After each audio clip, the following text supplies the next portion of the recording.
Es un caso clínico, es clásico, ¿no? Un varón de 50 años, con antecedente de diabetes mellitus tipo 2, hace 6 años, tratado con metformina y atorvastatina. Entró por emergencia por un dolor persistente en el miembro inferior derecho. Cambio de color del quinto dedo del pie derecho.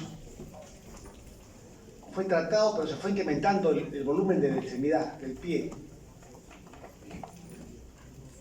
Y el dedo se puso un cambio de color medio violáceo, después negro. La presión arterial 11/60, 114 pulsos, 16 respiraciones.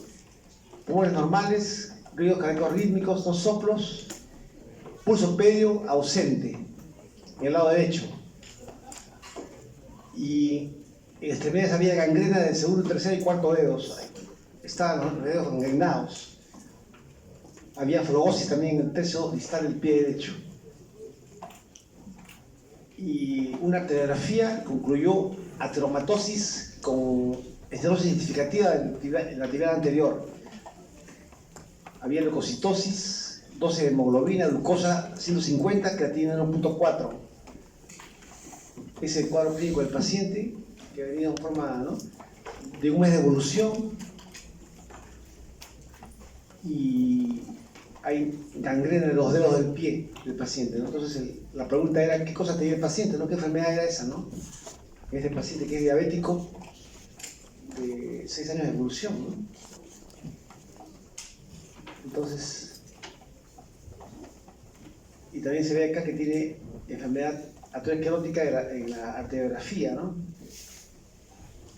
Entonces, ¿qué enfermedad tenía el paciente? Es la pregunta, ¿no?, que vamos a revisar, la parte inicial. Esta enfermedad no es una enfermedad arterial y periférica, porque ahora los miembros, el factor de riesgo que tiene es la diabetes, ¿no? La diabetes. Y el tratamiento en este caso, después vamos a ver después la mejor terapia en este caso, ¿no? Vamos a hacer entonces hincapié en esta enfermedad arterial periférica, ¿no? La definición, etiología, entre otros. La enfermedad. Las arterias llevan sangre a las extremidades inferiores y se obstruyen, y eso da la enfermedad. Obstrucción arterial en arterias de extremidades inferiores. Y en la etiología de esto es la aterosclerosis. Se tapa la arteria y no llega sangre, el flujo de sangre disminuye a las piernas y pies. Se obstruye la arteria por una placa. Los síntomas van a ser por la localización de la obstrucción y la severidad. Puede ser agudo o crónico. Generalmente la enfermedad crónica es por aterosclerosis y la enfermedad aguda puede ser por embolia. Puede haber una embolia, un émbolo que sale del corazón, que es lo más frecuente, o también un émbolo que sale de la misma aorta. Puede haber un aneurisma en la aorta, ¿no?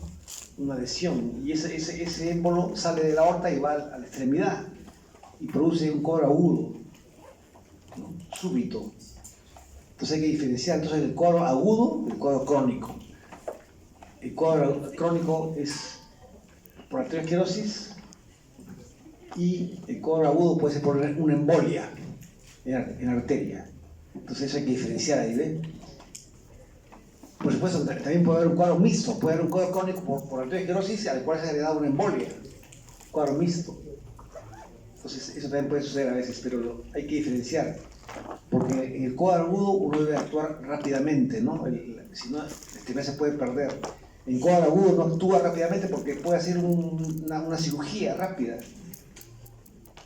Tenemos poco tiempo ahí para actuar, ¿no? Poco tiempo para actuar. Si el paciente tiene un cuadro agudo de dolor severo, extremidad, palidez, y eso puede indicar una embolia, ¿no? Esta es la etiología que veo acá. Esta es una arteria normal en la cual hay normal circulación de extremidad. Mírenme, esa es la arteria que está sin ningún ateroma, y acá hay esa enfermedad en la cual hay un ateroma en la pared, baja la circulación arterial y se ve ateroma acá en el corte, y esto es lo que da los síntomas del paciente. El síntoma clásico es la claudicación. El paciente camina a una distancia y le viene dolor en la extremidad. Pero también puede haber dolor atípico, también puede haber, ¿no? Y también puede ser también asintomático. Tiene la enfermedad del paciente, pero no tiene síntomas, que es lo más frecuente en realidad. La mitad de pacientes que tienen esta enfermedad no tienen síntomas. Más o menos el 5% de americanos más de 50 años tienen la enfermedad.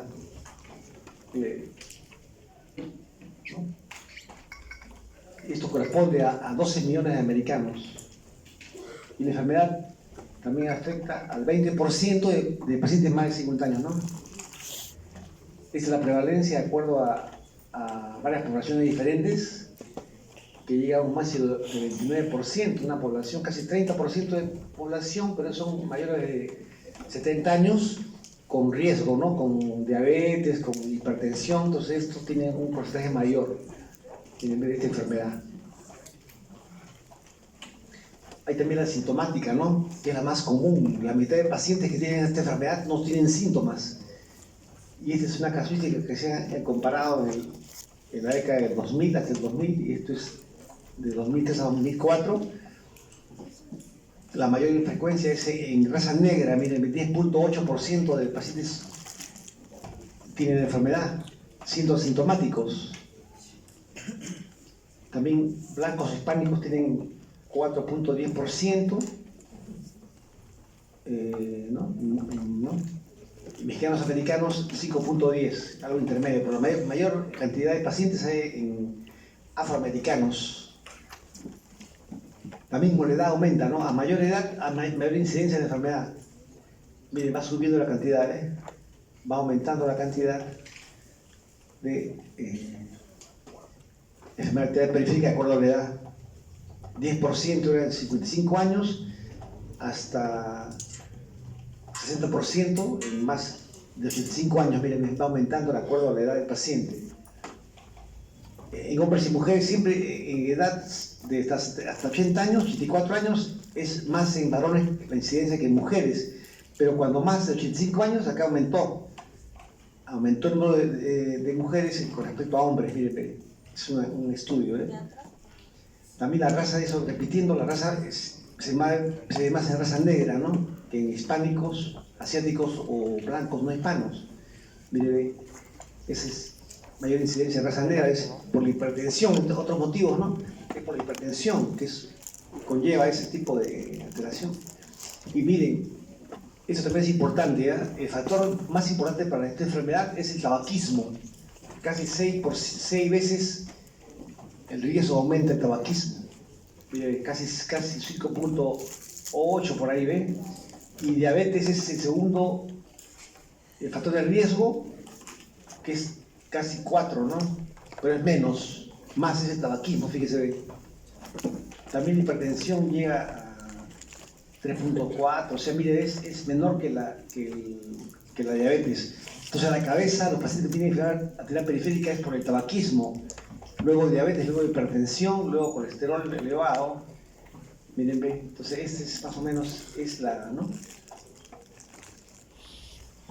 Es una cosa que hay que reconocer, ¿no? La causa más importante es el tabaquismo, pero hay suma de factores. Hay casos que hay pacientes que tienen varios factores juntos y eso aumenta más el riesgo, ¿no? Pero si solo fumara, es 6 veces más. Después, 3.4 veces más, o 4 veces más es la diabetes, pero a la cabeza va el tabaquismo. Mira lo que le decía también, aumenta el riesgo con diabetes. Un normal 12.5, un diabético 22.4, duplica la posibilidad. Uno con intolerancia a la glucosa también aumenta a 20, ¿no? Miren, ve. Casi va por ahí, ¿eh? Mire, pese a que no es diabético, igual tiene riesgo de enfermedad arterial periférica, ¿ven? El riesgo se da en menos de 50 años con un factor de riesgo, ¿no? Y también en 50 a 69 con un factor de riesgo agregado. Personas más de 70 años también tienen riesgo. Síntoma de dolor en extremidad o claudicación, o en reposo también puede haber dolor. Pulso anormal, todos son factores de riesgo en poblaciones, ¿no? Los síntomas de la enfermedad, como le dije, la mitad de pacientes no tienen síntomas, son asintomáticos. Es un hallazgo, ¿no? Le han hecho una prueba para un motivo y han encontrado que tiene paciente heterómano, entonces esto puede ser asintomático. El síntoma clásico es dolor al caminar. El paciente camina a una distancia y le duele la extremidad, le duele el glúteo, le duele el muslo, le duele la pantorrilla, el pie, de acuerdo a la ubicación de la arteria, ¿no?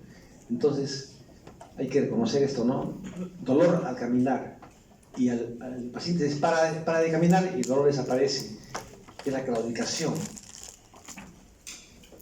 También hay un síntoma que es el dolor de reposo. El paciente no hace ningún que esté en reposo, le duele, es su cuadro más severo ya. Cuando hay dolor de reposo en el pie o la extremidad, esto se llama isquemia crítica de la extremidad, se llama eso. Es más severo, es la enfermedad más severa ya. Si esto avanza, se produce una úlcera que no cierra, una úlcera dolorosa en la extremidad que no cierra, o también gangrena, que es más severo. Son los síntomas de esta enfermedad. El síntoma más común en los asintomáticos. La gangrena es necrosis de los dedos o de extremidad, ¿no? Que se torna un color azulado, negro. La gangrena puede ser húmeda o seca. Si no hay secreción, es seca. Si hay secreción maloliente, eso es gangrena húmeda. Y es más grave, la húmeda es más grave. Hay que actuar más rápidamente. La seca puede dar un tiempo para actuar, pero la húmeda es una enfermedad más grave la enfermedad. Entonces, lo que decía, la presentación de la enfermedad, dolor de reposo, ¿no? En reposo hay dolores de reposo cuando hay isquemia crítica de la enfermedad, de la extremidad. Es un cuadro severo, ¿eh? Y esto puede dar dolor de reposo, úlcera que no cierra y gangrena, ¿no? Los tres tipos de presentación. Y lo que le decía, puede haber un cuadro agudo de enfermedad arterial periférica, un cuadro agudo. El paciente está, ¿no?, bien y súbitamente hace un dolor en la extremidad, dolor súbito. Y se pone la extremidad pálida y sin pulso. Una paciente fue a emergencia de una clínica porque tuvo un dolor intenso en el miembro superior. Estaba fría, estaba la extremidad pálida, fría y no había pulso, no había pulsos. Entonces había hecho una embolia en la arteria braquial la paciente, ¿eh? Entonces eso fue súbito porque salió un émbolo, la paciente tenía una fibrilación auricular, la fibrilaba, se produjo un émbolo, un cardioémbolo en el corazón, salió el émbolo y tapó la arteria y produjo un cuadro agudo de esto, ¿eh? Y ahí actuaron rápido con esa paciente, les hicieron un tratamiento, una cirugía de la arteria, y eso lo hicieron en 3 horas, y salvó la extremidad. Cuando pasan más horas, hasta 6 horas pueden actuar a veces, ¿no? Cuando pasa más tiempo, se pierde la extremidad y ya hay necrosis ya. Entonces eso uno debe tener en cuenta eso, una actuación rápida debe ser, porque si uno no actúa rápido, el tiempo le gana y el paciente puede perder la extremidad. Si entran rápidamente en pocas horas, hacen cirugía, el cirujano vascular ingresa a la arteria, la limpia con un catéter especial, limpia el coágulo, el trombo, y el paciente salva la extremidad. Entonces hay que estar atento, ¿no? Es un dolor, falta de pulso, palidez, parestesias, parálisis, y después, esa es la cosa más severa, ¿no? Y frialdad polar, ¿no? Son las 6 P's de isquemia aguda de la extremidad. Eso hay que reconocerlo porque si no, el paciente puede perder la extremidad, ¿no? Miren, ese es los cuadros clínicos que pueden dar esta enfermedad. Mire, dolor atípico, ¿no? Nadie puede dar, pero la mitad son asintomáticos, ¿eh? Mitad asintomáticos. 1% nomás tienen el dolor de reposo, que es isquemia crítica de la extremidad. 2%. También puede haber dolor atípico en la extremidad, que es la tercera parte, ¿eh? Y la claudicación clásica solo 15% de lo típico. Mire, ese es los cuadros clínicos de esta enfermedad, siendo lo más frecuente, como le decía, el asintomático, ¿no? No tienen síntomas los pacientes. Pero mire, casi el doble es de dolor atípico que el típico, ¿no? El típico dolor es cuando el paciente camina, hace un ejercicio y le viene dolor en la extremidad. Deja de hacer ejercicio, deja de caminar y el dolor pasa. Eso es lo clásico, ¿eh? Esta es una clasificación clínica de Fontaine, de 1 a 4 ahí, ¿no? Esa es una clasificación clínica de la enfermedad. 1, asintomático. 2A, clasificación discreta. Caminan 3 cuadras y le duele el paciente de la extremidad. El 2B, clasificación más severa ya. Camina media cuadra y le viene el dolor, si es más severo el cuadro, más severo. El 3 es dolor de reposo. Aumenta la severidad de la enfermedad. Y el 4 es úlcera o gangrena, ¿no? Esos son los estadios de Fontaine, ¿no? Siempre diferenciar la claudicación de la pseudoclaudicación, ¿no? No es lo mismo. Se parecen, pero no son lo mismo, ¿no? No son lo mismo. O sea, esto es diferenciación de esto sobre pseudoclaudicación, ¿no? ¿Qué siente el paciente? Siente calambre, fatiga, ¿no? Tirantez en la extremidad. Esa es lo que siente el paciente en la extremidad. En la pseudoclaudicación se va a producir quemazón, adormecimiento, hormigueo. Eso no es clásico del paciente que tiene enfermedad vascular. Más parece una neuropatía, ¿no? Una neuropatía, una enfermedad del nervio periférico o del nervio ciático puede dar adormecimiento, ¿no? Puede dar quemazón, hormigueo de extremidad, y eso es diferente que esto, ¿no? No es lo mismo. Aunque a veces hay casos que no se pueden diferenciar, casos atípicos, ¿no? La molestia es localizada en la región glútea. Ojo que es glúteo, no es región lumbar. Hay gente que ha confundido, la paciente se agarra atrás y dice, no, le tiene dolor porque está mal el riñón, dice, le duele el riñón. Y no es más abajo, el dolor es en glúteo. Entonces hay que ver bien dónde le duele, porque el paciente se agarra la parte de atrás y ya dice, no, infección urinaria, dice. Y han tratado cuadros de dolor glúteo por enfermedad arterial, el paciente que pensaban que era infección urinaria y el dolor era más abajo. Hay que fijarse bien dónde le duele el paciente, ¿no? Porque si es en glúteo, eso no es lumbar, eso no va a ser nunca riñón, eso va a ser otro tipo de enfermedad. No, es el caso que vimos así, se confundieron y pensaron que era una infección urinaria y era el dolor glúteo. Entonces no era, pues. Entonces fíjese, y esa era una enfermedad arterial periférica, era tenía la paciente. Entonces mire, entonces glúteo, cadera, muslo, pantorrilla, pie. Pero es igual, el otro es igualito, no cambia. Esto sí por el ejercicio, ¿no? Por el ejercicio porque es variable, ¿no? La distancia de que el paciente camina es constante. Dice, camino 2 cuadras y me duele. Eso no cambia, ¿no? Es constante la distancia. Y pseudoclaudicación puede variar, ¿no? Puede ser a la media cuadra, 1 cuadra, o sea, varía, ¿eh? El paciente camina y deja de caminar, y ya, ¿no? Se para y se pone de pie, pero no le duele, ¿eh? Sí puede haber dolor habiendo caminado. Solo estar de pie le puede dar dolor al paciente, dolor sin caminar, ¿ves? Esa es la diferencia. El alivio, el paciente se para y le calma. El alivio es sentándose o cambia de posición y le calma al paciente con pseudoclaudicación. El tiempo de alivio es rápido, 5 minutos. Y el pseudoclaudicación es menos de media hora. Es la diferencia, mira. Porque, por ejemplo, este proceso se parece a la angina, ¿ves? Esta claudicación equivale a una angina de pecho. También la angina de pecho, el dolor calma a veces 5 minutos, a veces 10 puede también ser, ¿no? A veces un poco más. Por eso este síntoma es equivalente a la angina de pecho. Claudicación clásica es equivalente a la angina de pecho, eso lo vamos a ver después. Son síntomas paralelos, ¿ves? Entonces, ¿con qué se va a diferenciar ese dolor de la extremidad? Con esclerosis del canal espinal, neuropatía periférica. Esto da más adormecimiento, ¿no? Hormigueo da esto, ¿no? Debilidad de la extremidad. También HNP, compromiso del nervio periférico S5 o L1, en caso de HNP, policiático comprimido, artrosis de cadera de rodilla también puede dar dolor en la extremidad y al caminar, ¿no? Claudicación venosa, quiste de Baker sintomático, síndrome compartimental crónico, todos esos son trastornos que pueden dar por calambres, espasmos musculares, calambres también pueden producir y simulan una enfermedad vascular, síndrome de piernas inquietas, entre otros. ¿Qué hacemos con un paciente que pensamos que tiene esta enfermedad? ¿No? Pues debemos tomar presión en los dos brazos para ver si hay diferencia, ¿no? ¿Por qué? Porque si hay un paciente con arteriosclerosis, un brazo puede tener la presión puede ser diferente, menor que en otro brazo. La presión disminuye, ¿no? Por ejemplo. Y eso puede significar que hay una estenosis de un brazo, ¿no? Entonces debemos tomar presión en los dos brazos. Examen cardíaco para ver si hay, por ejemplo, fibrilación. Si el paciente tiene fibrilación auricular, es un factor de riesgo para hacer una embolia. Examen cardíaco.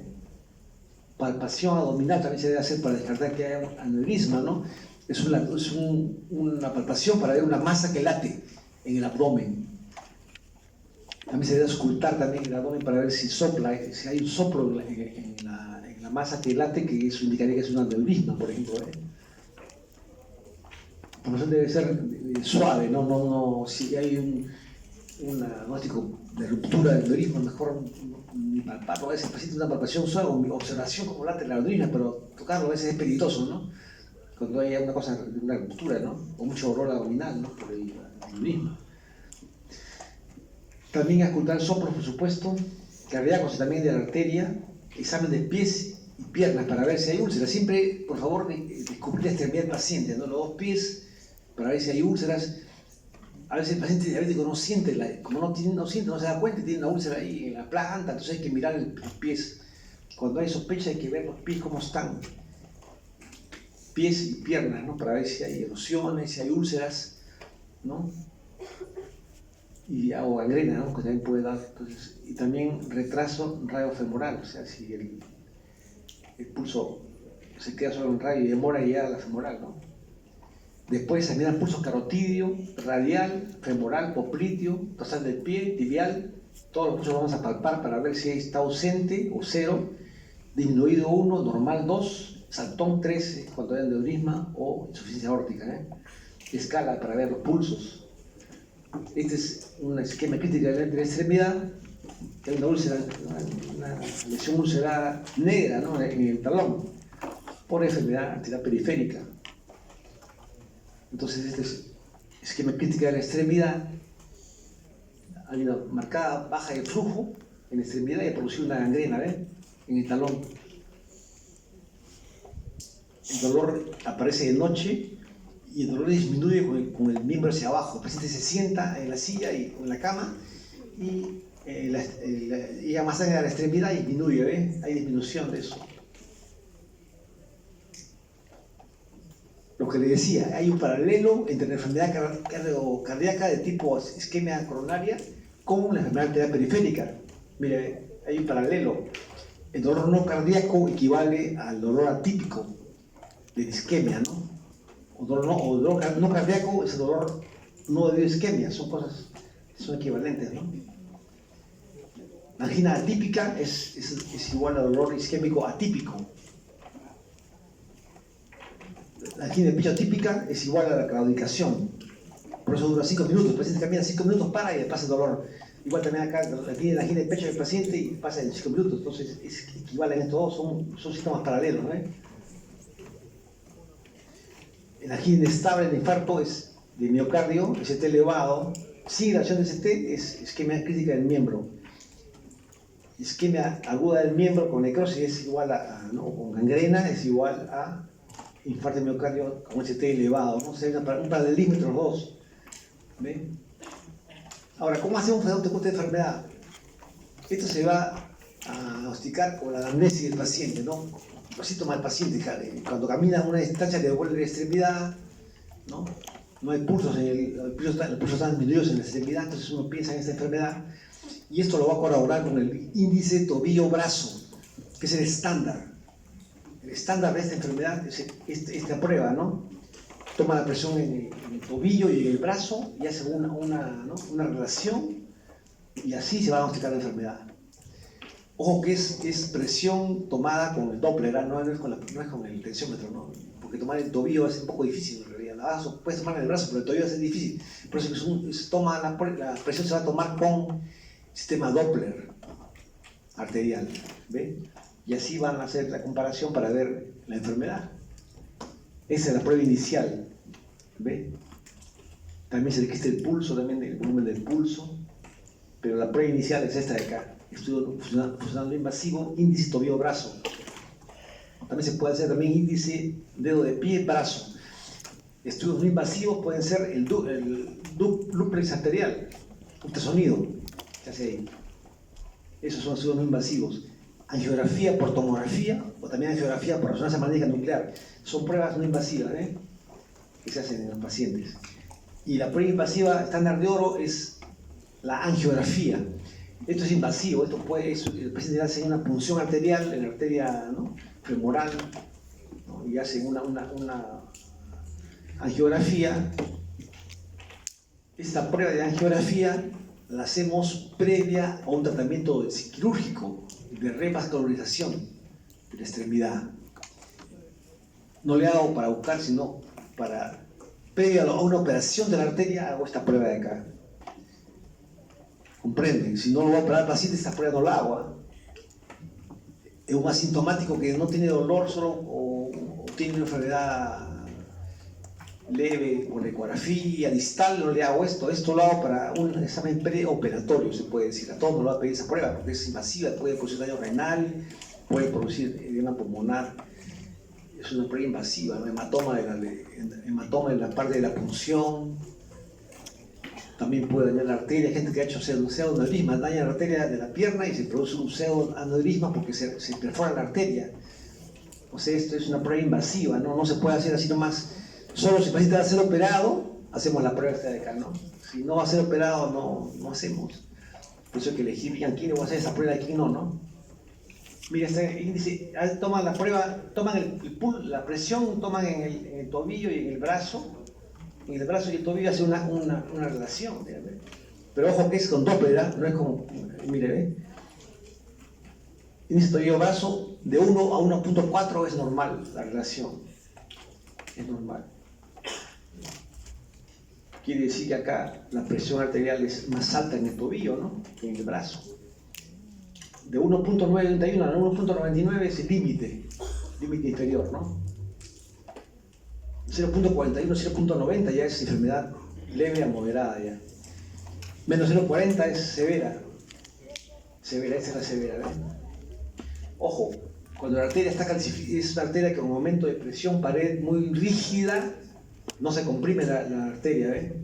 Y puede producir más de 1.4, más de 1.4 es arteria no compresible. Y en estos casos hacemos el índice dedo de pie, brazo. ¿Ve? No se comprime porque hay una pared gruesa de la arteria en diabéticos ancianos, falla renal, la arteria está gruesa y no calcificada. A veces puede estar no calcificada, pero es gruesa la arteria y eso altera la prueba. Y en esos casos debemos hacer prueba índice de dedo del pie, brazo, para ver que no sea esto falso, ¿eh? Si hay sospecha de esta enfermedad y no se corrobora con la prueba de índice tobillo-brazo, hacemos una prueba de ejercicio. El paciente hace un ejercicio y ven si después de eso se altera la prueba y puede ser positiva, ¿no? Por ejemplo, hacemos pruebas de ejercicio también, ¿ve?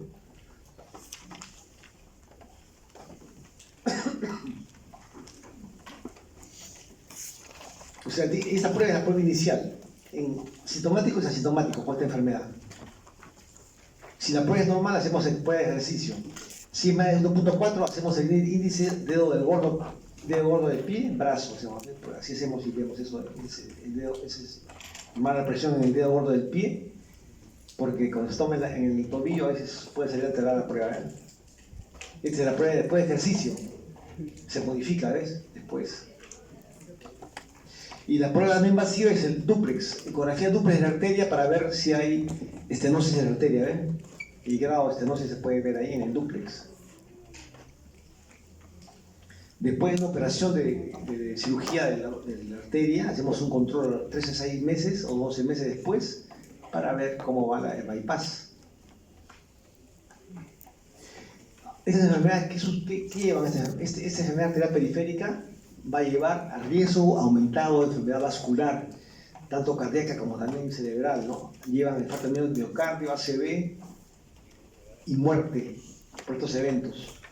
O sea, el hallazgo de esta enfermedad nos va a llevar de la mano a ver que también el paciente tiene riesgo de enfermedad cardíaca y también cerebral, ¿no? Infarto cerebral también puede dar. Y el riesgo es mayor cuanto más severa es la enfermedad arterial periférica, es más riesgo. Los pacientes tienen una enfermedad arterial periférica leve, tienen solo un 1% de posibilidad de hacer amputación.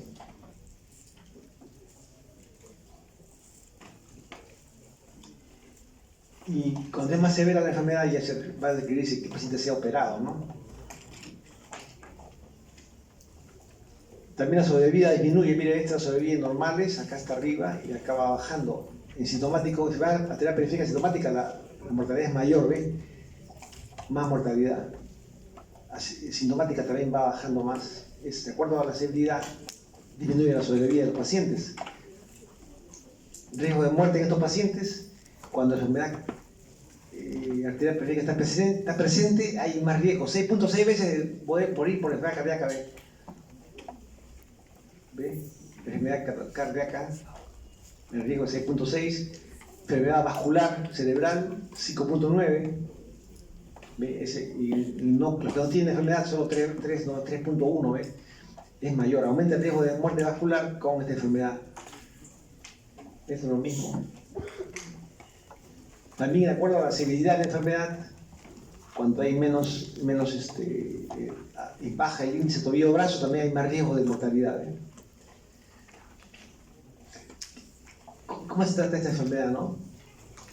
Se trata la enfermedad, ¿no? De acuerdo a la severidad de la enfermedad. Asintomática versus enfermedad sintomática, ¿no? Si es asintomática, se trata de factores de riesgo.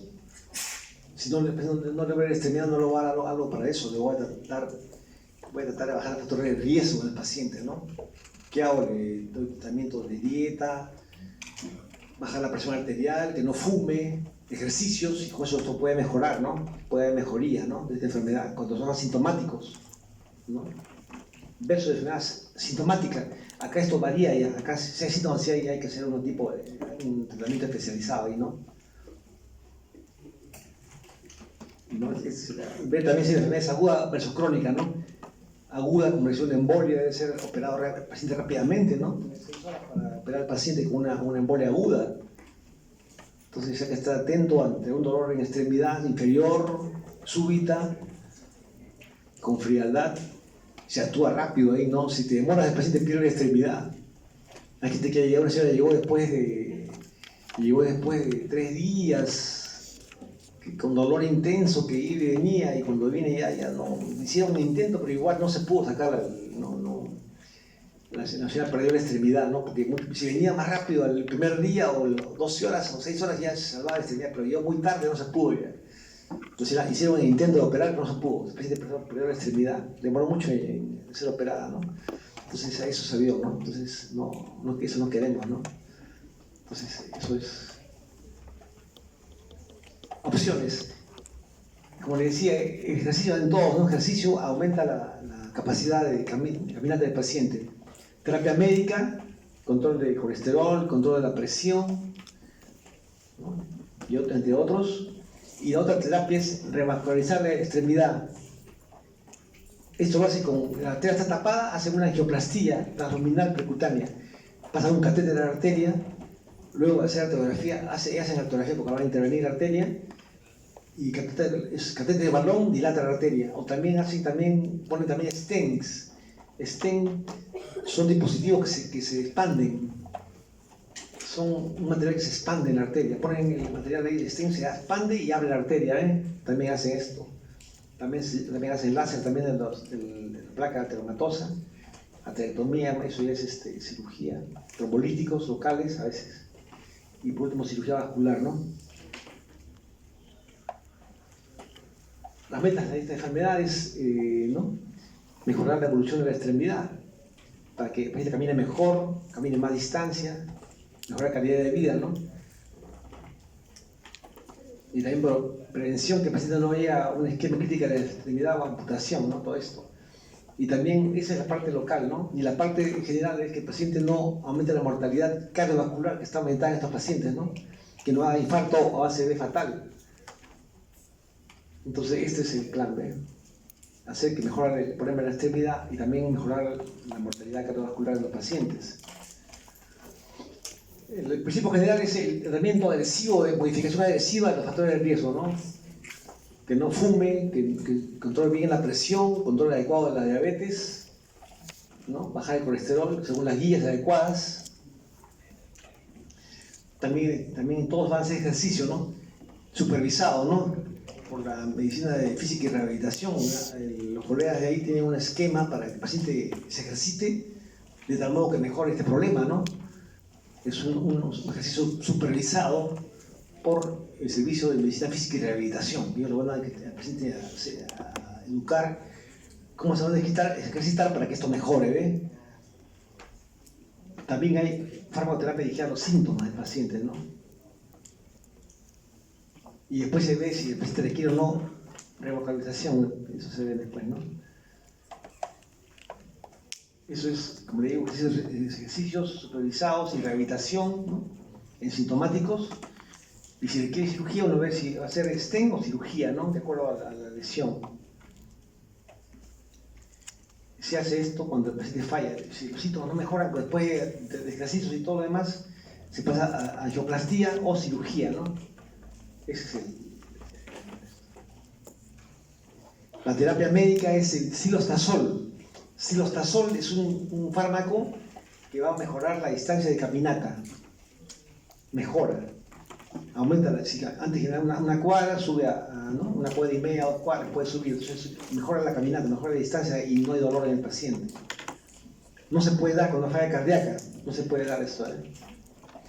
Antes también usaban la pectoxifilina, pero no tenía efecto. Se aprobaba por FDA, pero no tiene efecto. No, dan, pero no en efecto adecuado. Esta es la elección. Pero no se puede dar hasta ahora cuando hay falla cardíaca. Se da 100 miligramos cada 12 horas por violar el silostazol. Y con eso mejora la caminata.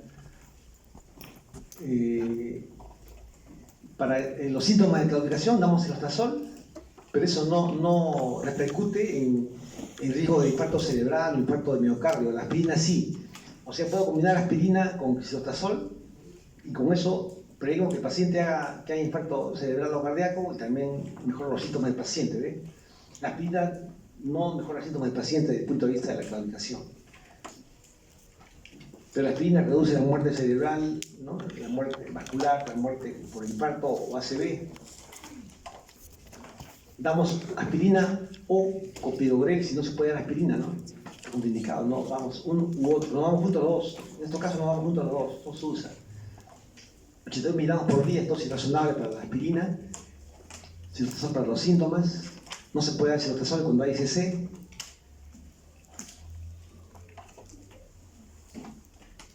Cuando el paciente va a ser sometido a cirugía, son casos que han sido ya tratados, ya hacen ejercicio, fármacos, y si no mejora pasan a cirugía, ¿no? Y también se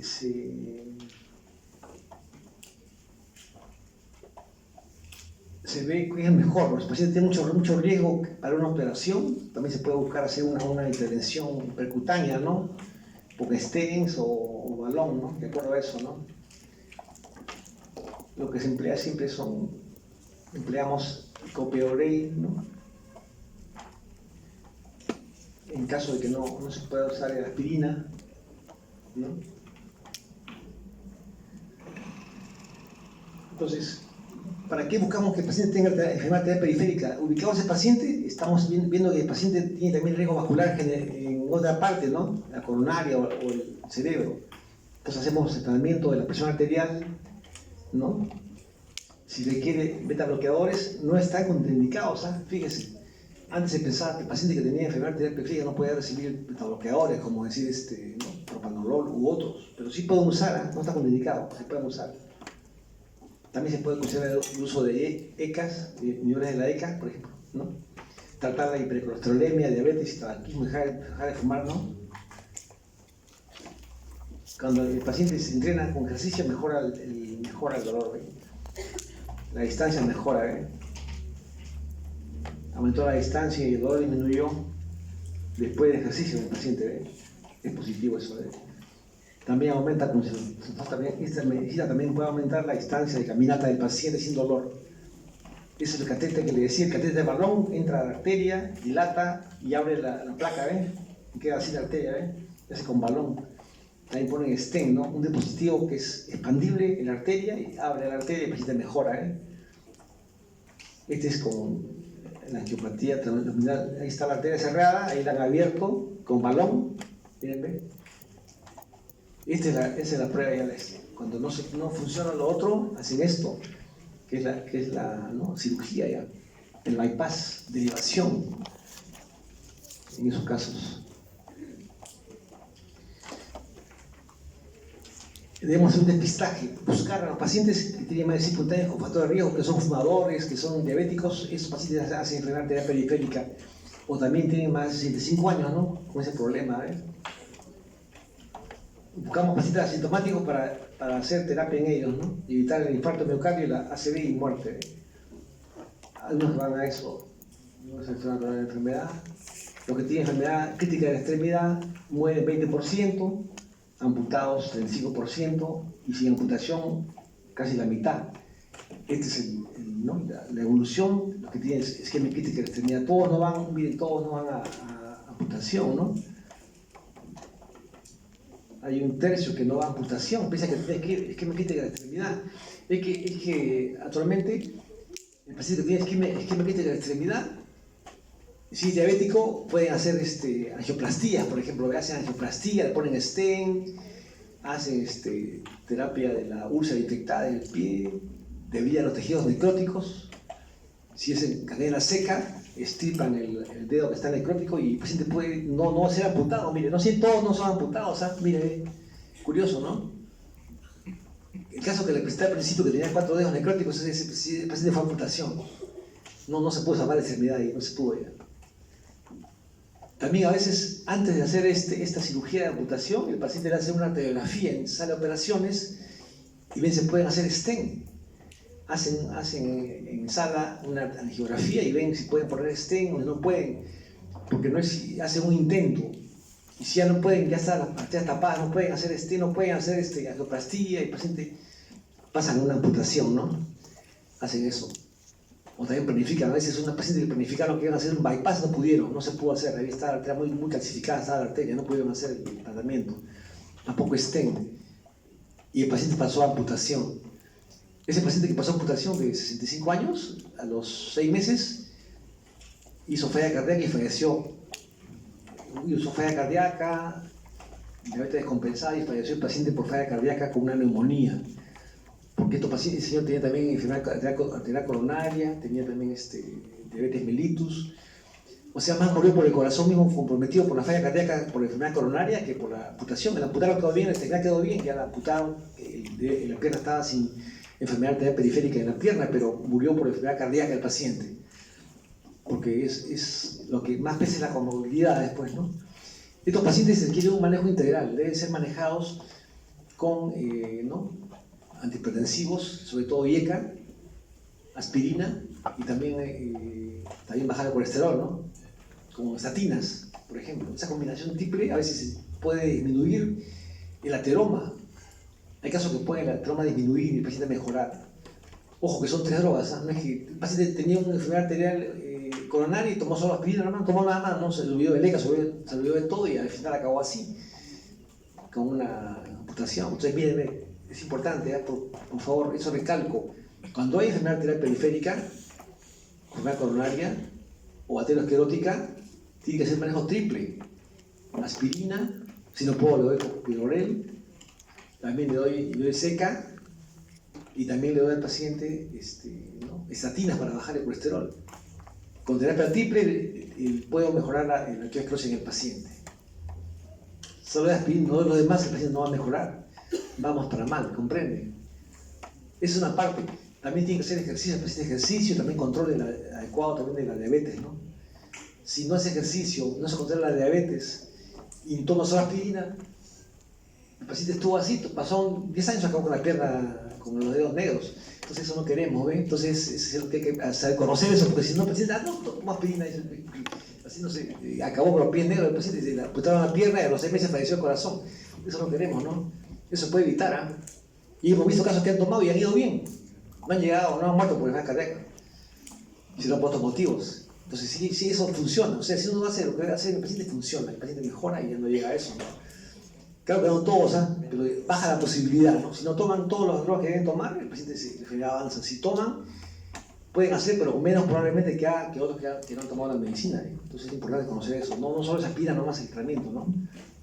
Y el manejo va a ser, por supuesto, por el médico que ve pacientes, ¿no? Esto cuando se deriva, se va a derivar al... Si hay que operar, tiene que pasar el paciente al cirujano vascular.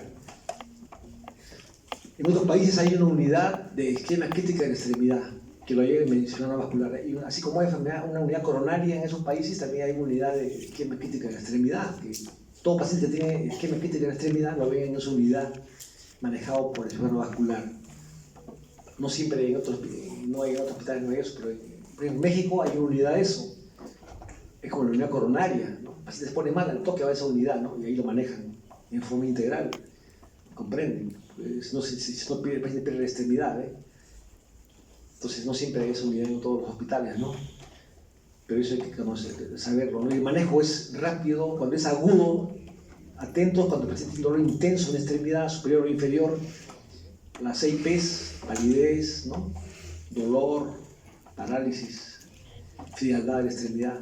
Eso es una actuación rápida, porque si no actúan tiempo esa extremidad, la extremidad se pierde, el paciente se la tiene que amputar después, lo amputan al paciente. Y eso no da tiempo, la gente que ha estado así 2 o 3 días y ya cuando viene ya no puede, pues.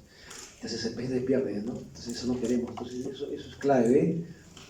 Entonces por favor hay que actuar rápido en esos casos, siempre con apoyo del colega de cirugía vascular en esos casos, ¿no? Entonces esa es la recomendación. Y el manejo de medicamentos, el manejo médico también es importante en estos casos cuando uno ya va a operar al paciente, pero sigue la esclerosis, entonces debemos seguir dando al paciente un tratamiento triple que le digo, ¿no? Entonces eso ya está acá, la angioplastia también hace vascular, la angioplastia también hace alrededor también intervencionista, vascular sobre todo, ¿no?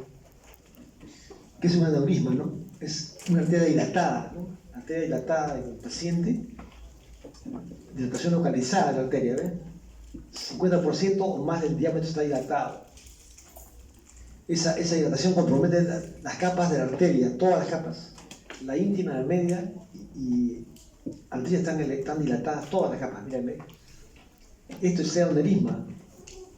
Pseudoaneurisma es una pared de la arteria, está indemne y hay sangre alrededor de la arteria, ¿ves? Pero por tejido conectivo. Por ejemplo, hace una arteriografía a un paciente, pulsa la arteria y se hace un agujero en la arteria, una perforación en la arteria. Sale sangre y se acumula alrededor de la arteria.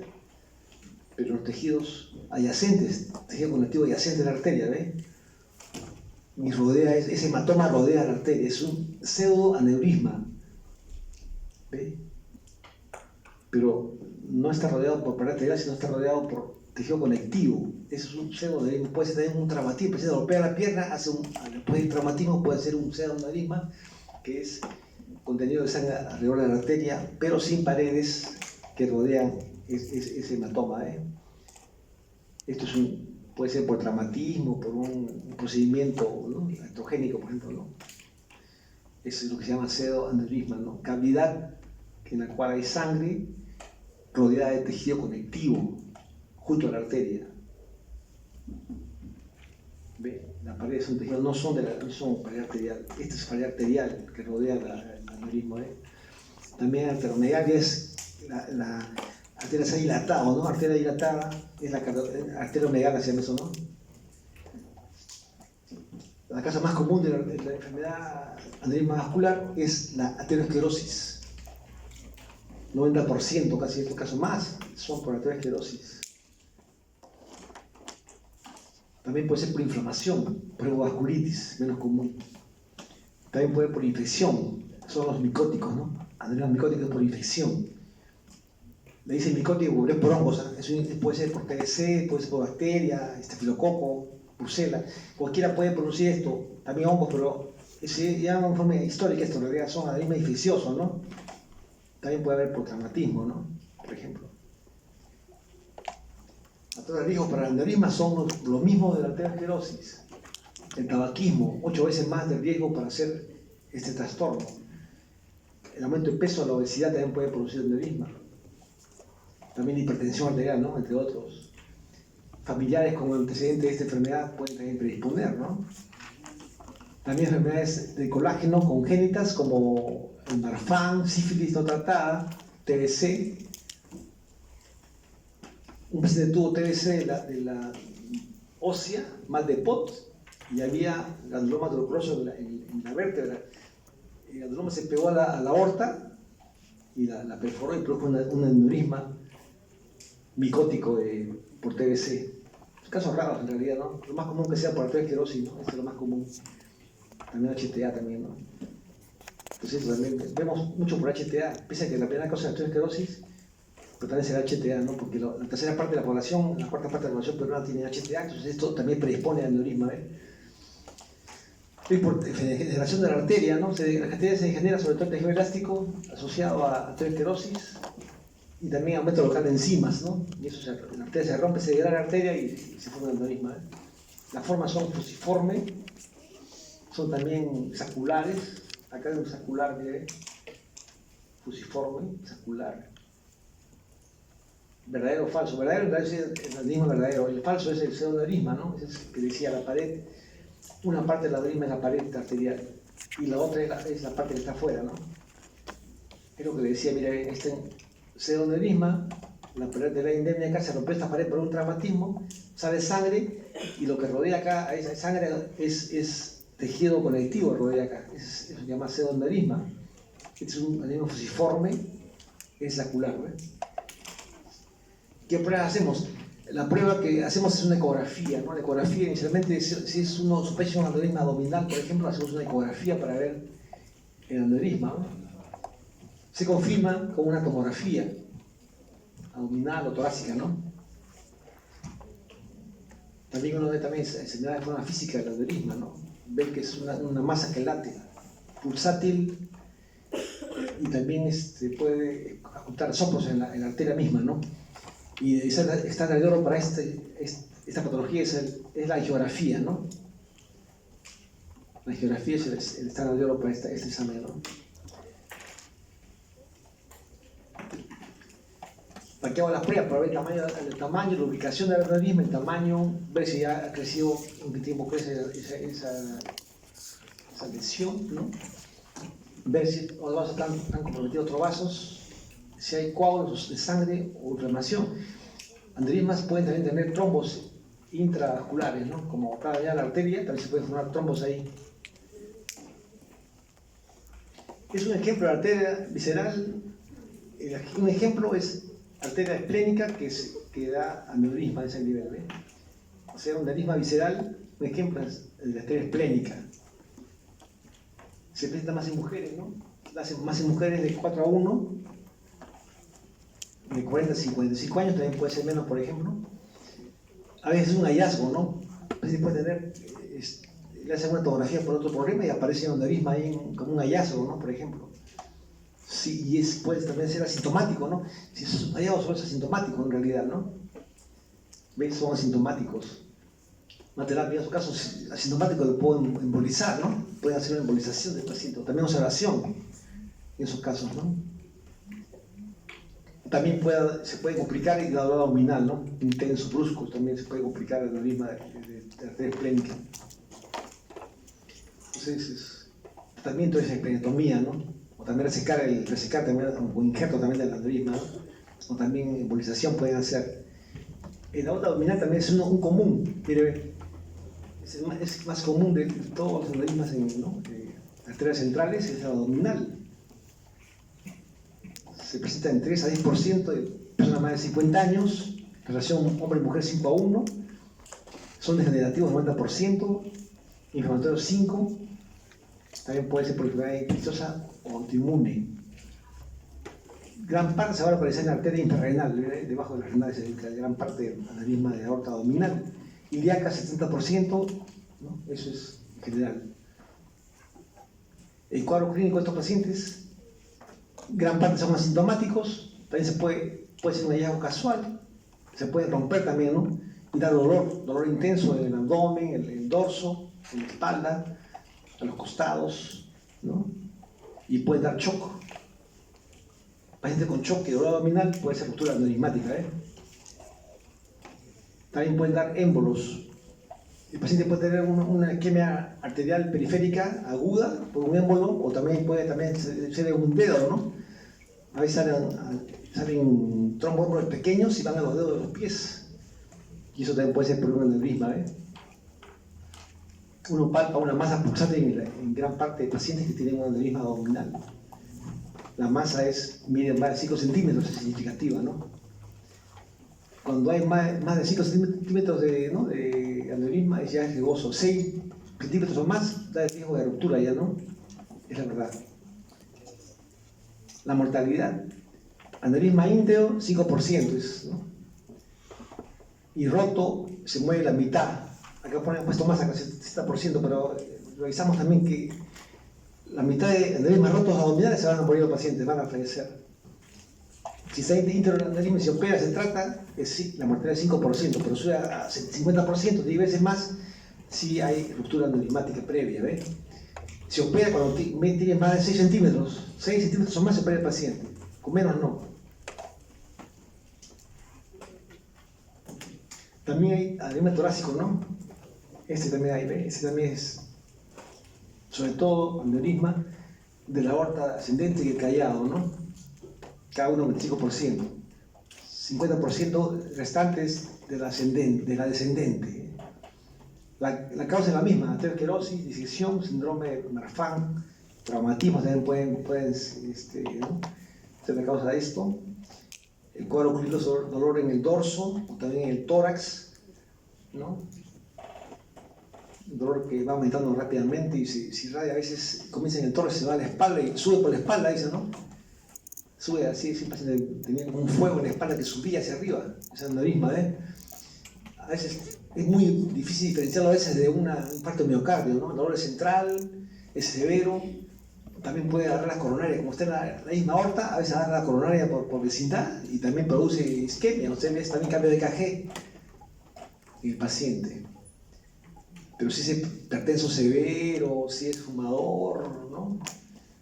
Y hace dolor torácico que va al dorso severo, que como un fuego, una cosa que le pulsa en la espalda hacia arriba, y cuidado con eso, porque en ese caso hacemos una tomografía y vemos si hay un aneurisma, ¿no? Porque hay gente que le ha anticoagulado, hay gente que le ha dado al paciente enoxaparina y se ha muerto el paciente, pensando que era un infarto y era un aneurisma roto. Es difícil diferenciar a veces, ¿no? Eso llegó hasta juicios de lado, pues, ¿no? Y hay gente que ha dicho que el paciente estaba tan mal que lo han anticoagulado, le han dado terapia con infarto de miocardio, sí, pensando que es un infarto, pero inclusive hay KG de infarto, porque como componente coronaria simula y da como un pseudo infarto. Un infarto por el compromiso de la coronaria en el aneurisma, entonces simula, pues es muy parecido, eso hay que diferenciarlo, ¿no? Es bien parecido, ¿eh? Eso es. El tratamiento es quirúrgico. Es quirúrgico. Hace cirugía del aneurisma, ¿no? También se puede hacer un manejo también menos invasivo, que pone un stent grande, ¿no? Un injerto de plástico ponen ahí, o sea, ponen un stent. Hay también stent grandes. Para no operar al paciente, le ponen un stent en la aorta, en el aneurisma, y tapa el aneurisma y el paciente mejora, ¿no? Y de acuerdo al tamaño, ellos ven con la arteriografía, ven el tamaño del aneurisma y con eso ven el tamaño del stent y consiguen la prótesis, o eso lo dicen prótesis, ¿no? Le dicen prótesis aórtica, colocan la prótesis y esa prótesis tapa el aneurisma y el paciente no muere desangrado, ¿no? Y así el paciente no se opera, porque la operación también es grande, ¿eh? Esa mortalidad del 50% es operando al paciente, que les digo, baja con la intervención que no operatoria, porque eso no es cirugía, solo ponen una prótesis en la aorta que se expande y tapa el aneurisma. El paciente ya mejora, ¿no? Ya no muere, porque la cirugía es de gran mortalidad, como le decía, ¿no? Un paciente lo operaron 6 horas de aneurisma, quedó bien, quería quedar el aneurisma, pero el paciente hizo falla renal, como tienen que acampar la aorta, no llega sangre a las arterias, y el paciente hizo falla renal, porque era paciente hipertenso, ¿no? Era paciente anciano, entonces estuvo acampada la aorta. Bien, querían quedar la operación, pero el paciente quedó con falla renal y falleció de falla renal el paciente. Entonces son cosas que suceden en nuestros casos y la mortalidad es la mitad, pues el paciente cayó en la mitad y falleció el paciente, ¿no? Esos casos hemos visto también ahí, hemos tenido la oportunidad de ver y el paciente falleció. Entonces, eso tener en cuenta en esos casos, ¿no? Pero se puede tratar, ¿no? Ahora hay prótesis, de acuerdo al tamaño de la aorta, la ubicación, ellas ponen una prótesis y el paciente se puede salvar sin una cirugía, ¿no? Entonces, ahora también vemos rápidamente enfermedades venosas, ¿no?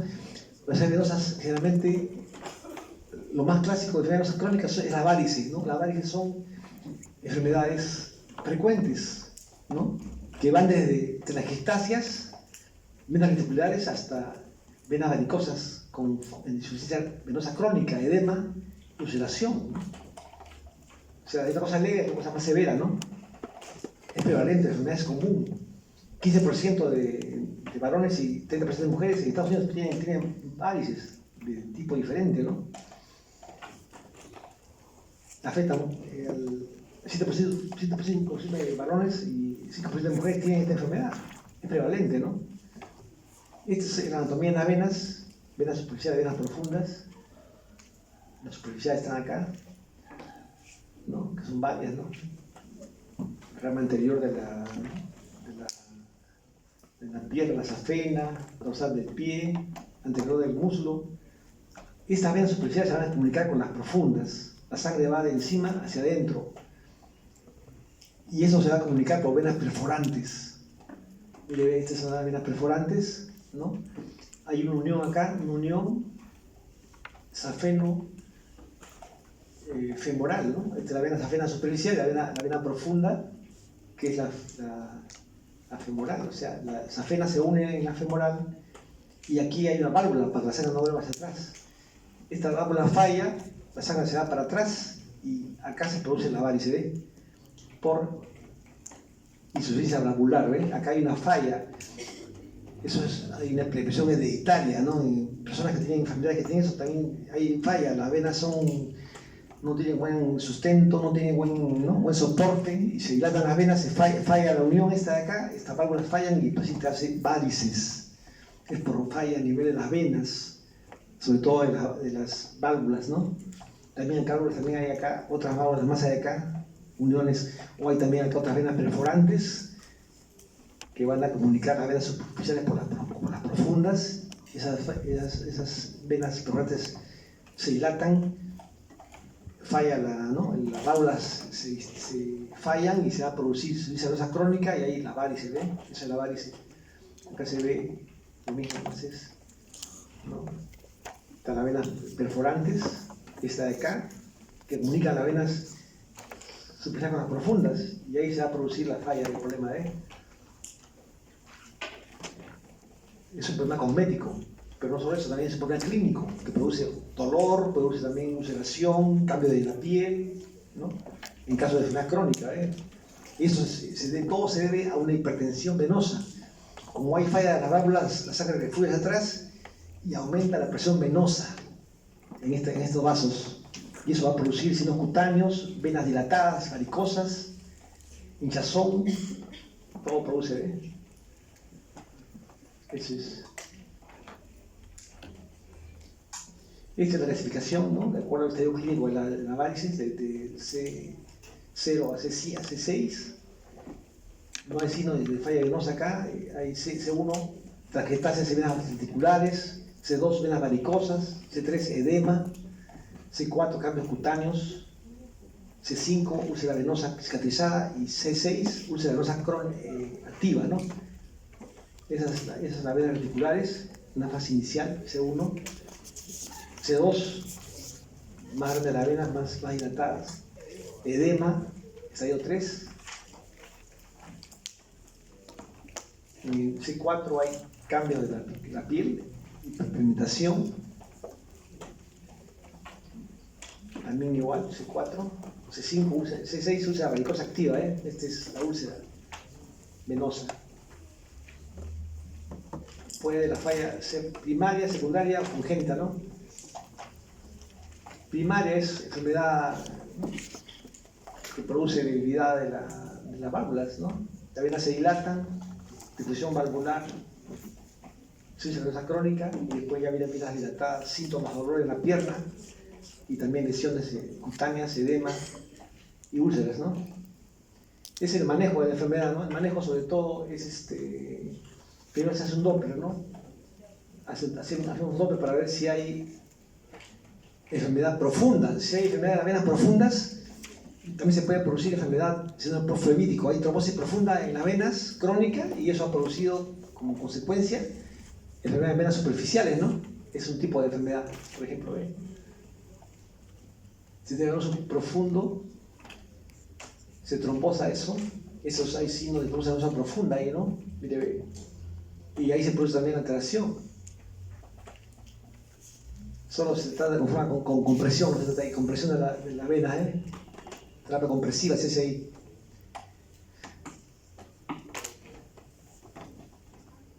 También puede haber venas por falla de la insuficiencia venosa por alteración de las válvulas, ¿no?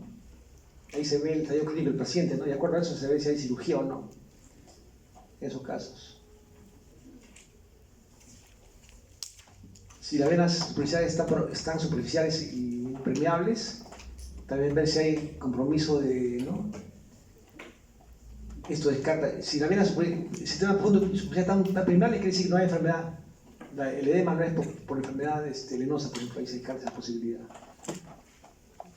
También puede haber enfermedad pélvica, también puede haber, ¿no? Es más raro esto, ¿no? Entonces ese es el manejo inicial de estas enfermedades.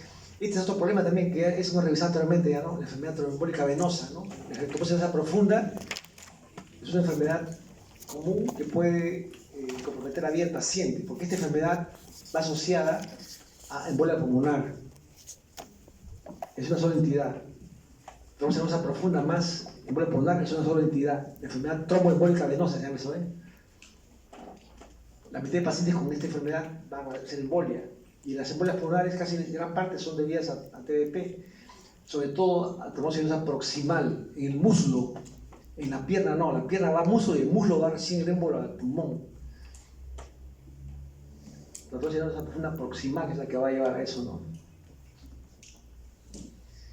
¿Qué se encuentra en el examen físico? Un miembro edematoso, aumenta el volumen de la extremidad. También puede haber aumento de la temperatura local y también puede haber, las venas están prominentes, venas prominentes en el miembro, también puede haber fiebre, la circulación venosa falla y se produce edema en el paciente, y también dolor por inflamación, el trombo también inflama la vena y duele, también puede dar fiebre, miren, o sea, en todo paciente que tiene edema en una pierna más que en otra, uno debe pensar en esta enfermedad. Y la prueba que sigue después esto es un Doppler venoso, porque no toda pierna hinchada es trombosis. Puede ser quiste de Baker, puede ser un desgarro muscular, puede ser un hematoma en la pierna, que pasa inadvertido. Entonces todo paciente que tenga una pierna hematosa más que la otra, una simetría de las piernas, uno debe buscar esta entidad. ¿No? Pero no siempre se encuentra. Una pierna hinchada, solo la mitad de piernas hinchadas tiene trombosis, la mitad no tiene, son otras causas. Quiste de Baker, hematoma, como le decía, ¿no? Desgarro muscular, entre otros, ¿no? No siempre va a ser una trombosis, ¿comprenden? Siempre tenemos que corroborar con el Doppler venoso. También hacemos este score, ¿no? El score de Wells, hacemos el score de Wells para ver con el puntaje si hay posibilidad de que sea una trombosis venosa profunda, ¿no? Cáncer activo 1 punto, parálisis o inmovilización por reciente 1 punto, paciente está en cama 3 días seguidos en cama o lo han operado de cirugía mayor 1 punto, dolor de la vena, ¿no? Profunda 1 punto, en la extremidad está tumefacta 1 punto, aumento de extremidad, deprimento de extremidad más de 3, miren, más de 3, ojo, ese aumento de este caso conectado con la otra, puede el paciente tener enfermedad, falla cardíaca y tiene edema en piernas, bilateral. Pero una pierna está más que la otra. Piensa que edema bilateral, tiene una edema más en una pierna que en la otra. Y esto puede también ser una trombosis, ¿comprende? Puede haber cuadros mixtos. Por eso hay que estar atento a este edema de las piernas. Si uno ve las piernas más hinchadas una que otra, hay que pensar en la posibilidad. Pero siempre colaborando con el Doppler, por supuesto. Edema con fovea, circulación colateral venosa superficial también es un punto más. Y que no haya otro óptico alternativo, ¿no? Si se va a la pierna, el paciente se la pierna hinchada por un golpe, eso baja menos 2 puntos, ¿no? Disminuye la posibilidad. Y ahí está la probabilidad alta, más de 3 puntos, probabilidad alta, intermedia 1 a 2 y 0, baja posibilidad. Esta es la vena, como le decía, todo hinchada la pierna, más de 3 centímetros de diferencia, pensar en la posibilidad de esta enfermedad. Otras posibilidades, como le decía, que de Baker, ¿no? Son la mitad de casos son positivos, la mitad no tienen esta enfermedad. Hematoma profundo, desgarro muscular y todo lo demás, linfedema, ¿no? No me sale. La etiología de esto, ¿cuál es? La teoría de Virchow. Éxtasis venoso, injuria de la intermedia venosa y coagulación alterada, ¿no? Tres factores. Esto también, repito, eso lo hemos explicado otra vez, ¿no? Riesgos relativos de 5 a 20 veces la posibilidad de hacer trombosis, cirugía, abdominal, reemplazo de cadera, rodilla, obstetricia, gestantes, cesárea, fractura de uña inferior, venas varicosas, cáncer, ángulo pélvico, inmovilidad, todos esos son factores de riesgo altos, ¿no? Riesgos relativos a 4, cardiopatía congénita, ICC, hipertensión, trombosis superficial, catéter colocado en vena central, todos son factores que van a EPOC también, EPOC, ACV, cáncer oculto, hipercoagulabilidad, aumenta 2 o 4 veces viajar más de 6 horas en avión o un bus, más de 6 horas, también predispone. También predispone a viajar en un bus. Obesidad mórbida, no leve, sino mórbida, ¿no? Nefrosis, entre otros. Los riesgos de trombofilia de acuerdo al factor. Esto también es cuando hay estos factores que son congénitos, aumenta la posibilidad, ¿no? De hacer la enfermedad. La que más produce es el factor 5 de Leydig, o proteína C activada, predispone a 3 a 4 veces de hacer la enfermedad, entre otros. Lo diagnóstico va a ser por el Doppler, ¿no? El Doppler venoso. Se hace con una sensibilidad del 23% y especificidad del 98% para TBC proximal del muslo. Baja la sensibilidad en la pantorrilla. También se hace diagnóstica por impedancia, buena sensibilidad y especificidad para trombosis venosa proximal también se puede hacer, es una alternativa.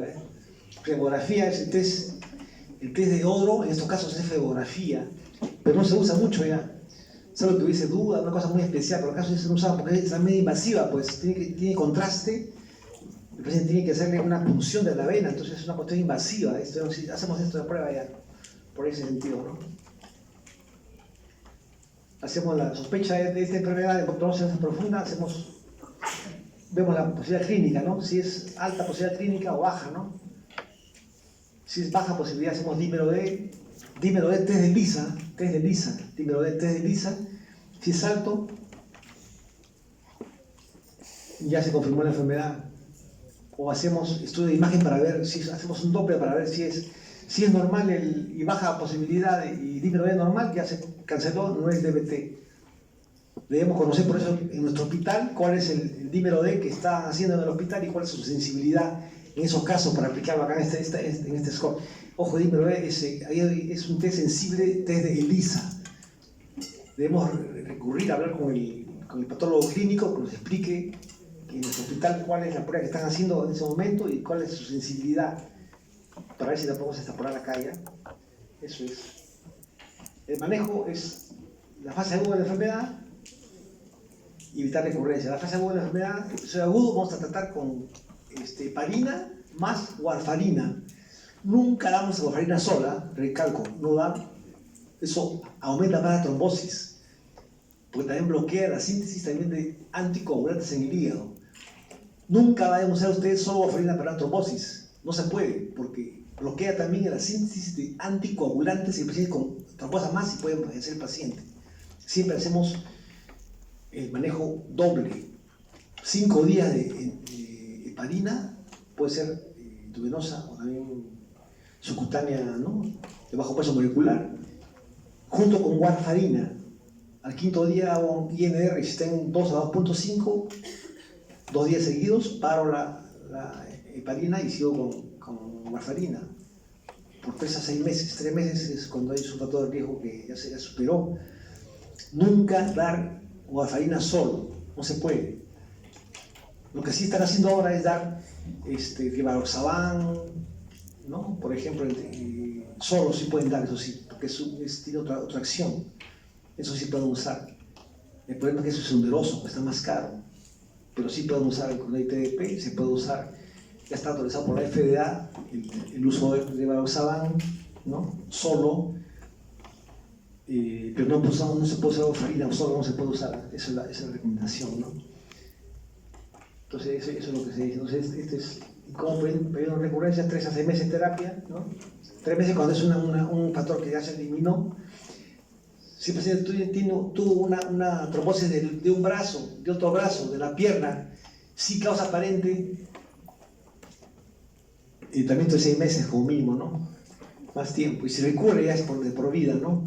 Por ejemplo, una paciente hubo ahí que hizo trombosis del brazo derecho, brazo izquierdo y pierna. Así estuvo por un mes, se la tocó 6 meses y le pararon y después recrudeció otra vez la embolia de nuevo y ya le han dado tratamiento de por vida a la señora ella, porque tiene un factor probablemente genético, ¿no? Entonces, esa es la idea, ¿eh? Eso es lo que le decía, la pena también puede ser, para enterar también puede ser, ¿no? Cuando hay riesgo de sangrado, damos endovenoso la heparina, porque la puedo parar y hay un antídoto para la heparina endovenosa, ¿no?, que es la protamina, ¿eh? Entonces, si tiene riesgo de sangrado, yo le doy esto, porque esto le paro y le pongo la protamina y para todo, pero si bajo peso molecular no tiene antídoto, acá no hay antídoto, entonces esto es más bravo, ¿eh? Usar esto es más difícil en esos casos. Acá si hay riesgo de sangrado grave, doy poco para enterarme. Esa la usamos más en boa esto. Comenzamos juntos los dos, comenzamos en oxa más warfarina de forma simultánea, no hay problema ahí, ¿no? Esto es empezamos la warfarina, ¿no?, experiencia de más de 50 años y el costo es menor. El problema de rivaroxaban y los demás, abiatrán, todo lo que podemos usar para tratar, que son nuevos anticoagulantes orales, son caros, mucho más caros que la warfarina, y si estamos en un seguro social, en un seguro, no te va a cubrir el seguro, el paciente tiene que pagar y eso cuesta caro en realidad, ¿no? Entonces ese es el problema, ¿eh? Es lo mismo en realidad, ¿no? Una cosa breve en la patología linfática, ¿no? El linfedema. El linfedema es un trastorno, acúmulo de líquido con proteínas en el intersticio del paciente. Se produce por obstrucción del drenaje linfático. La linfa, ¿no?, se acumula en los tejidos. ¿Por qué? Porque hay un problema, ¿no? Eso va a llevar a inflamación intravascular, se retiene agua y se hinchan los tejidos blandos, ¿no? Esto va a llevar también a proliferación de fibroblastos y se pone duro. Entonces el linfedema es un edema duro, sin fovea. Puede ser primario o secundario. Primario, congénito, enfermedad de Mirro, ¿no? Hay jóvenes que nacen con ese problema y a veces es un problema cosmético, en realidad también duele la extremidad, ¿no? Entonces es una enfermedad congénita, también puede ser por factor alterado los linfáticos de la extremidad inferior, forma congénita, precoz, tiene el MEIG, también tardiva, y son variedades del primario, ¿no? Entonces son congénitos. Y hay secundario por varias enfermedades, ¿no? Filariasis, sílice, podoconiosis, es una micosis, ¿no? Masa proximal, un linfoma, un tumor en la ingle va a producir compresión y va a producir un linfedema secundario, ¿no? También puede ser fibrosis por infección crónica de la extremidad, de una axila o en la ingle, ¿no? Por ejemplo, también obesidad mórbida también puede esto, Entonces, ese es el linfedema, edema duro, leñoso, por acúmulo de intersticio de líquido con proteínas, porque no hay buen drenaje linfático. Los síntomas son aumento de volumen de la extremidad, ¿no? También puede haber compromiso de otros lugares, ¿no? Sobre todo en extremidades inferiores, puede también en extremidades superiores, tronco, cara son más raros. También se haría infección, cuando se acumula el líquido intersticial se puede infectar y eso hace celulitis, da fiebre, escalofrío, debilidad. Fatiga, porque el paciente hace mucho esfuerzo para mover la extremidad así severo, hace esfuerzo, ¿no? Vergüenza en el público por el edema marcado, ¿no? Le decían elefantiasis, le decían un edema marcado en la extremidad. También no pueden hacer actividades diarias rápidamente. Infecciones bacterianas y fúngicas recurrentes en la extremidad, ¿no? Es un edema indoloro con fovea. Así comienza, ¿no? Comienza con edema indoloro con fovea al principio, pero luego se hace duro y leñoso ya, ¿no? Pues el pie se vuelve engrosada después. También se produce elefantiasis por cosa no, es una enfermedad, una variedad más avanzada, ¿ya no? La piel se pone adoquinada, se vuelven placas hiperkeratosicas, papilomatosis, una cosa, una estadio más avanzado de la enfermedad. También puede haber fisuras, laceraciones, úlceras, linforrea, todo eso puede producir como complicación. Y se infecta eso, ¿no? Se produce impétigo. Y también se produce signo de Stemmer positivo, incapacidad para formar. No se puede hacer con los dedos un pliegue cutáneo, ¿no? Son los síntomas del linfedema, ¿no? Las pruebas que se deben hacer es ver infección hepática, ver si hay problema agregado de edema potomotivo, niveles de urea y creatinina para ver si hay falla renal, examen de orina, ver bien si hay tumores. Una neoplasia, un linfoma puede producir un edema de la extremidad por compresión de los ganglios a nivel de la ingle, por ejemplo, ¿no? También ver si hay hemograma con leucocitosis para ver si hay infección. La terapia de esto es sobre todo sintomática, ¿no? La congénita no hay forma de curar eso. Hay países, creo en Brasil, habían cirugía de linfedema congénito, que eso es experimental, ¿no? No hay curación para eso en realidad. Hay intentos de curar por cirugía, ¿no? Microcirugía, pero eso es lugares especializados en realidad, ¿no? No hay cura para eso en realidad. No hay manejo sintomático nomás, ¿no? Higiene adecuada de extremidad, terapia física para que baje el edema, pérdida de peso, evitar el trauma, ropa ajustada, elaborar la extremidad afectada, son cosas, terapia médica. Quirúrgica se puede hacer en casos muy extremos, ¿no? Y con poco éxito en realidad.